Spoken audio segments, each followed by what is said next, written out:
What's up, my people? Mikey Proto checking in. I am at work once again. It's beautiful 2026, and I'm going to do some Bible study. As soon as I get this order, I'm here with a good friend of mine, my young bull, Kier. He's a grown man in a young man's body, very wise for his age. As soon as I get this order, it's the truth. You deserve it, man, and I'm proud of you. I'm proud of you too. You're doing good.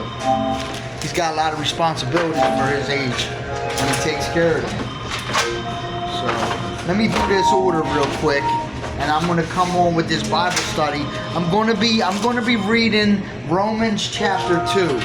I'm very familiar with Paul and his letters. He wrote 13 letters, people say, from a jail cell. So, the Bible's talking about a prison that most of us are locked up in that is between our ears. Because most of us are locked up in a prison that is simply between our ears, and you can be in all the jails in the world and never be set free. But today, I am going to give you a little knowledge, and hopefully it'll set you free. I've been set free.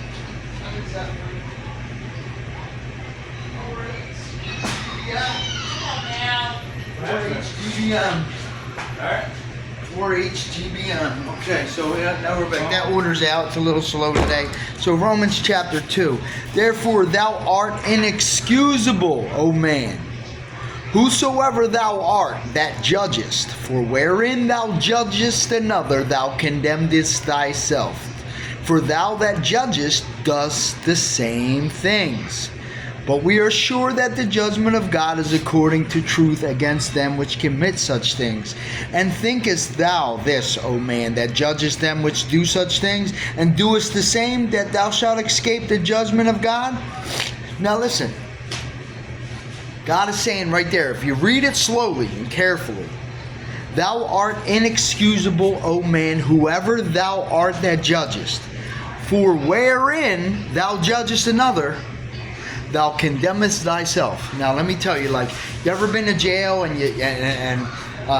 here I am, preacher in jail, and I'm talking to the other inmates about God, and immediately they want to talk about other religions, or they want to talk about Islam, or they want to talk about pedophiles, or they want to talk about, oh, they hate rapists, and does a rapist deserve forgiveness? And I'm like, and they're like, well, what do you think of that? And I say, I don't think about that, because I simply think about the truth. So what I'm saying is, you can tell what a man believes by what comes out of his mouth. You can tell what his heart is filled of by what comes out of his mouth. So you are inexcusable for wherever you condemn someone else. So if you're sitting there talking about rapists and pedophiles, that's what's going on in your mind. And that's the message right there. The message that's going on between your ears. What? What about it? You like it?